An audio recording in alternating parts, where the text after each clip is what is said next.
We met at an air show while she was visiting with her father, Ronald, a retired Marine. We connected instantly when she stepped away from her father at a soda stall. We exchanged numbers and decided to meet again. After a few meetings, we started dating.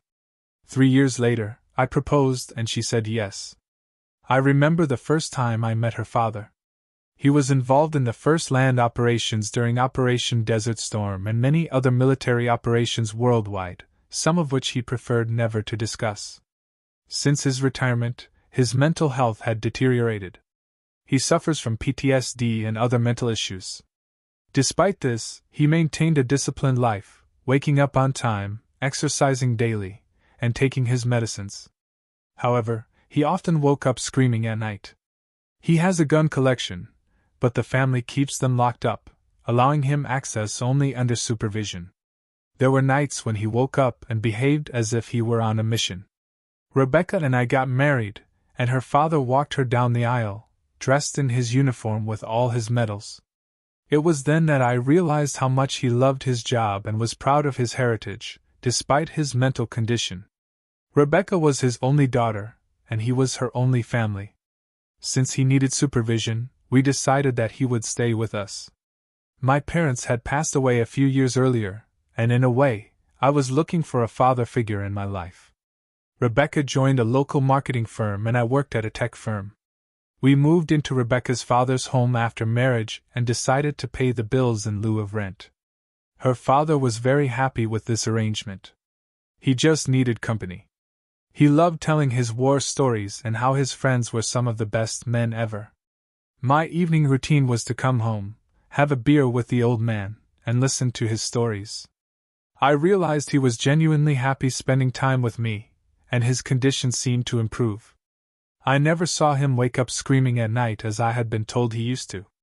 Rebecca, beautiful as always, loved getting intimate with me. She could be a bit loud during the act, and I had to cover her mouth so as not to wake her father. Life was smooth for the next 3 years. Ronald was doing great, and Rebecca was as amazing as ever. We decided to delay having kids since we still didn't want the responsibility. We enjoyed vacations overseas, and I cherished every moment of it. I also took Ronald to the shooting range. He was like a child in a candy shop. Once he had a gun in his hands, he transformed into something else. He was an expert shot. Ronald has a big collection of guns, and I have the key to the safe where they are kept. Last year, I received a promotion at work, which brought additional responsibilities, requiring me to spend more time at the office. My daily routine with Ronald was affected, though I still made sure to have dinner with him. Rebecca also began spending more time at work. A significant change occurred when a new guy started dropping her off at home. Rebecca spent more time on her phone and began going on girls' nights out, something she hadn't done in the 3 years we'd been together. Ronald grew more depressed as no one was around to spend time with him. One night, I found him wandering around the house as if he were holding a gun and trying to catch some bad guys. Something about Rebecca seemed off, but I couldn't pinpoint it. She became less intimate in bed and wasn't as vocal as she used to be, almost as if she wasn't enjoying it. Once, she was even on her phone while we were intimate. That pissed me off and I got off her, leaving the room. We had a big fight that day, and I didn't speak to her for 3 days.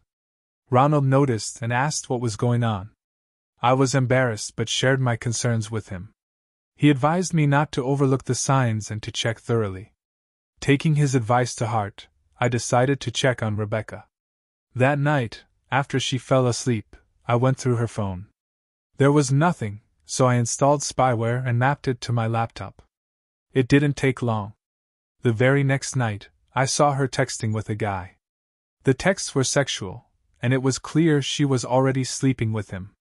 She even shared naked images of herself with him. As I read through the texts, tears rolled down my cheeks, and anger filled my heart.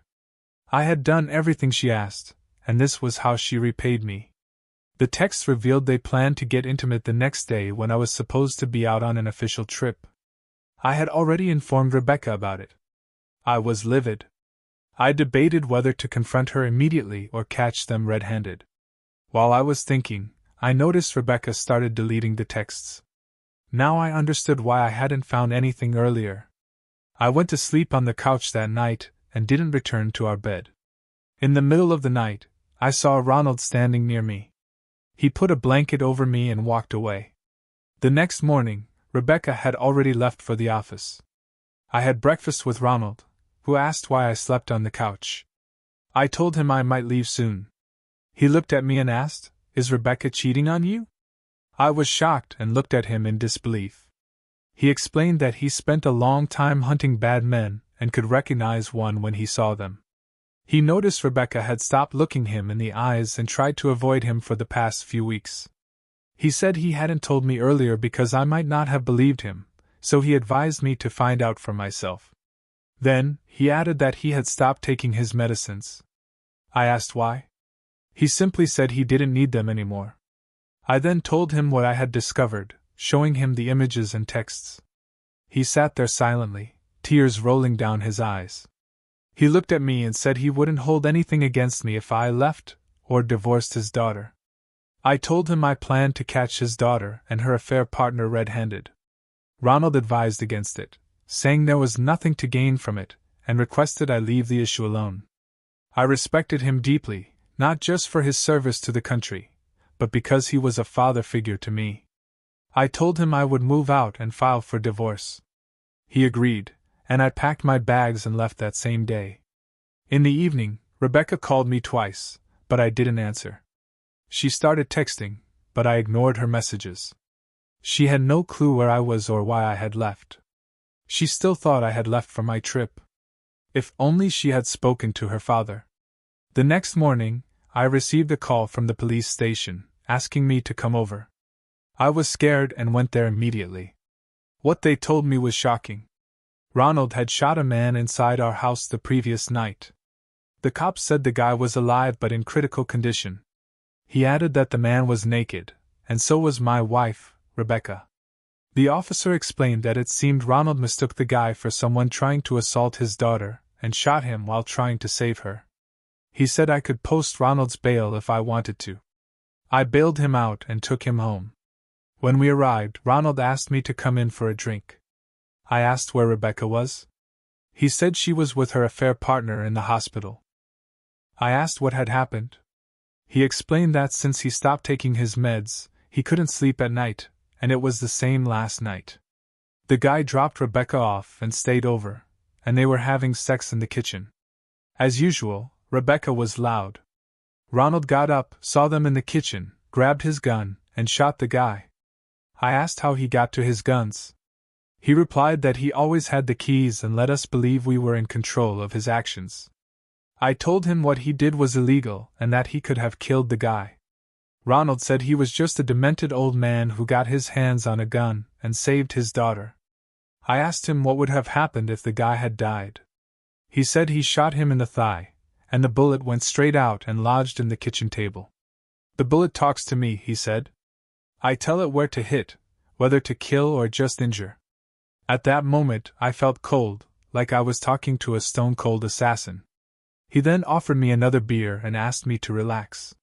He brought out a folder and handed it to me. It was his will. He had left everything to me, excluding his daughter. He then said that in a few minutes, packers would arrive to take all of Rebecca's belongings to the hospital and dump them there. He also gave me a number, saying the person would call me in the morning to help me file for divorce. I didn't know what to say. He opened another beer and jokingly asked, "You're a nice kid. Can I adopt you?" I just smiled and took a sip from my bottle. Rebecca kept calling me, but I continued ignoring her. I got divorced, and Ronald disowned her. She now lives alone. Her affair partner, too afraid to date her again, dumped her and left town. Surprisingly, no charges were filed against Ronald. I suspect he pulled some strings to make that happen. He isn't as helpless as he appears. 2 years have passed, and I've started dating a new woman. I've introduced her to Ronald, and he seems to be fine with it. He just told me, jokingly, not to have sex in his kitchen until next time.